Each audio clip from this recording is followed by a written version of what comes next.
Hey, welcome in everybody. FG here. Happy Friday. And today we're doing British overseas territories. So we have in the book, back here towards the back, we have our UK type coins that I had examples of.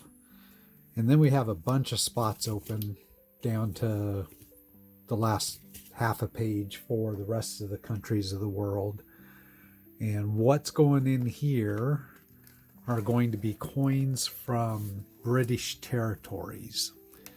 And British territories covers a lot of ground. Here, maybe I'll put up a quick screenshot here of some of the different territories that you can see. There's crown dependencies and overseas territories that all fall under this heading on Numista of British territories and crown dependencies.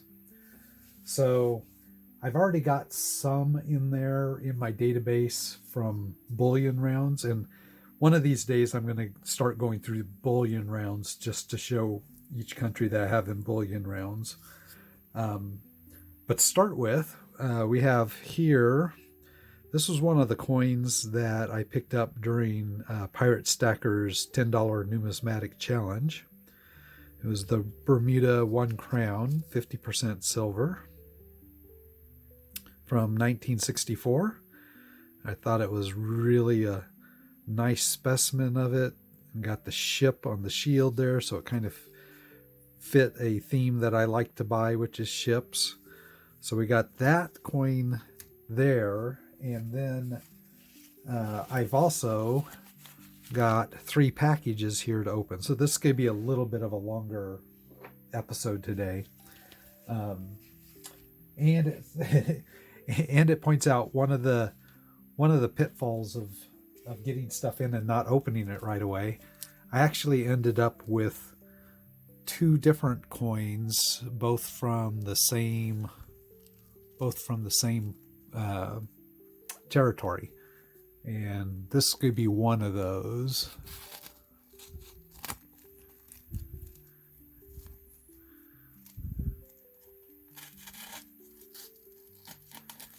So that territory is going to be Cayman Islands. Let's see, there's so somebody let me know that they left me positive feedback.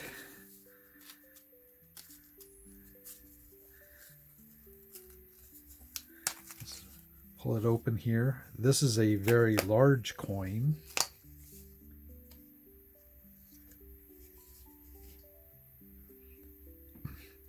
So this one was from 1974, 26,000 minted. Well, let's throw up the page here real quick, and we can actually take a look at the coin. So we can see it's denominated as $5. It's actually worth in US dollars, if you were to convert it, $6 US, but it's a sterling silver, 925 silver, 35.5 grams. So it's got the bust of Elizabeth, and then their coat of arms on the back. And if we scroll down here, you'll see that this being 1974, there were 26,000 minted. So this year is the largest mintage year. But you can see in UNC what Numista shows their values as, and the bullion value of this being sterling silver and more than an ounce in total weight is actually more than an ounce of silver, 32.56 right now as of today. And this coin is really excellent. And melt value $32.56 today. I actually paid with shipping $31.75. So I actually got this slightly under melt.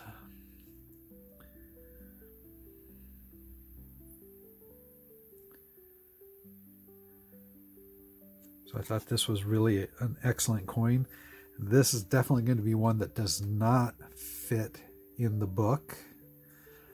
So we'll figure out what to do with that one. Since we have other country, territories and such to go in the book to represent this, we'll probably not print out a token for this one. So now we'll open the second one, and while this one also is let's see what this was. Oh, so this is one that I bought on Numismy. I had a so-so experience buying this from there.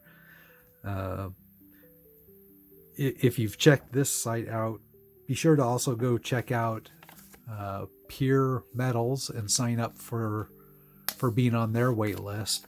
It's another peer-to-peer coin and silver, well, coin and precious metals site for selling between peers.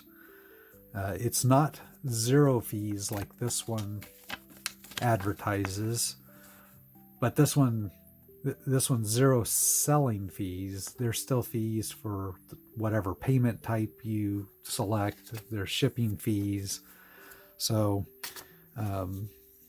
check out Pure Metals also. But here's what we got from that site. Got a 1972 Cayman Islands. And this was the silver wedding anniversary coin. It's also in sterling silver.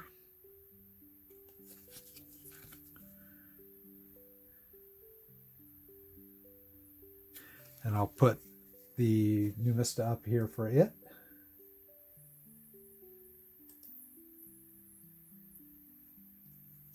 All right, and we can see this one's denominated as $25 instead of $5, which would exchange for 30 US dollars. It is the sterling silver. It's 51.84 grams. So if we look back here real quick, it is much thicker than the other coin. It is really a thick, chunky, and it feels like it. But back to the Numista, you can see it's 25th anniversary of the marriage of Queen Elizabeth and Prince Philip. And if we scroll down, you'll see this one is just the 1 year mintage, 186,000 minted. This is not the proof, it is the regular strike. But in bullion value, this one is $47.55, which I ended up doing really well with, even after the payment fees and the shipping cost. I paid $41 for this one. So I did get, and that was on the auction. So I won the auction at $36, ended up with another $5 and some odd cents for shipping and payment fees. But 41 something, even if you call it 42, that's a pretty good win. 42 for 47.55 in silver. So that's going to be another one that doesn't go in the book. So right now we have the one Bermuda coin that can go in the book. And then we have the last one I got, which was a eBay win.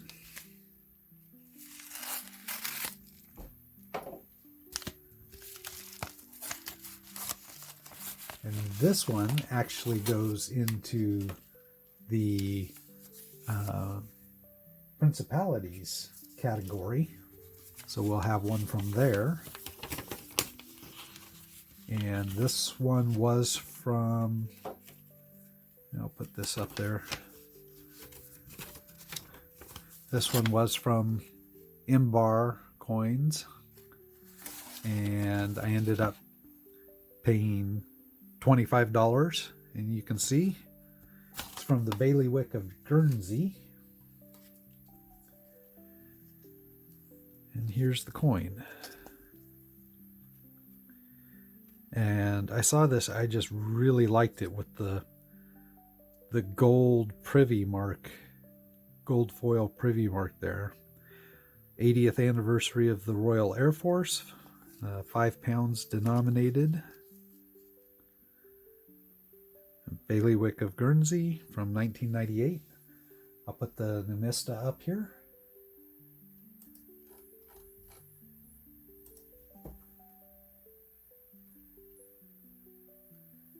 So you can see, again, this is a non-circulating, but it's denominated 5 pounds, sterling silver with the selective gold plating at 28.28 grams. So there is a, and you have to watch for this because there is a version of this 5 pound coin that does not have the gold plating on the privy. That is just a copper nickel coin. So in order to get the silver one, you have to make sure you're seeing the gold plating on the privy. We scroll down here and we'll see that this is bullion value $25.94 as of today, and there was only 15,000 of these minted, and I ended up paying $25 for this, so about $1 under melt. So like my friend Addicted to Minis likes to say, under melt can be had if you're patient and you just watch, you put your bids in. You know, don't go all out for coins unless it's something that you know you're never going to get for cheaper. When you're looking at these coins that typically go somewhere in that area of what their melt value is, they can be had for under melt on occasion. So I really like this one. This one's a smaller coin than these two, so we'll get it in a flip. Well, you know what? It is really a proof-like coin. Maybe I'll just put, for now, I'll just put this one in the book so that we have a slot in the book marked. And we'll put this one in a capsule to keep it really nice since it is a proof coin. So this one I'm going to leave in this packaging probably. This one I'm going to see if I happen to have a capsule that would fit it. I'm thinking maybe the size of an American Silver Eagle. Let me grab one here and actually see.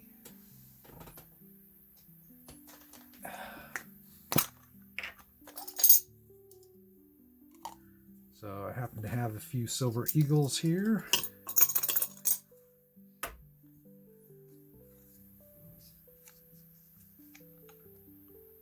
Wow, it's even bigger than a Silver Eagle. You can see bigger diameter.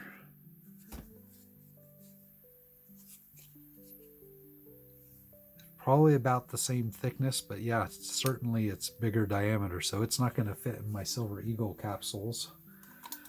So it may just live in this flip that it came in. I guess I'll have to figure out how to store it. Along with this one and its cardboard holder. But this one's even bigger than this one. So yeah, taking it out of the cardboard doesn't make a lot of sense because I don't really have anything else to put it into even. So there we go. That is the British Crown dependencies and territories that I have. And that does give me one dependency plus a couple territories. Like I said, I do already have some other ones in here that are marked in because of bullion pieces I have. I won't go over all of those today, but we can see. Well, actually, you know what? There is one other one that we can go over today because I have it loose here. So let's go over that one. And it's another huge coin. And I had showed this at one point, but this one's another huge medallion size. If we look here at the size comparison, but the Winston Churchill 1974, and this is from Turks and Caicos Islands, 20 crowns. So that was another one that's in the territories. I also have how do you say it? Anguilla. I have some British Virgin Islands, Gibraltar. I have a couple St. Helena. But those are all in bullion coins. So we'll look at my bullions, how my bullion fills this book, maybe in the coming weeks, because I did make a purchase from two of the different bullion dealers online that had bullion coins that would fill countries for me. And I'm going to use those. I'm going to count those for the book. Even though at the coin show I was at, I was talking to one of the coin table dealers that had a huge amount of world coins, especially ancients. In fact, he had a Fujio cent at his table. But as he had asked me what I was collecting, so I kind of told him my idea to collect a silver coin from every country. And he kind of scoffed and said it wasn't possible, which, it isn't technically, because the word that Addicted to Minis won't say, Micronesia. But I told him, for some of the countries where I might go ahead and get bullion coins. And he really turned up his nose at that and told me that those don't really count. He doesn't count bullion. Well, that's okay. I'm going to count them for my book. So I do have a box of coins that include a bunch of bullion coins from around the world. And we'll take a look at those once I get my other two shipments in. We'll just kind of maybe go through all the ones in my current box plus all the ones that come in. That will be a huge day for adding countries into the map. But for now, I'll get these added into the database. I'll throw a map up here, and if I'm able to spot all the spots, I'll try to mark each spot on the map here with a small circle, and perhaps if that territory has its own flag, a copy of that flag. If not, then we'll just try and mark it off so we can see where all of these countries, Bailiwick and Guernsey, Cayman Islands, Turks and Caicos, where all of those end up on the map at. So, long episode today. Thanks for joining me, and thanks if you watched here to the end, and I'll catch you next time.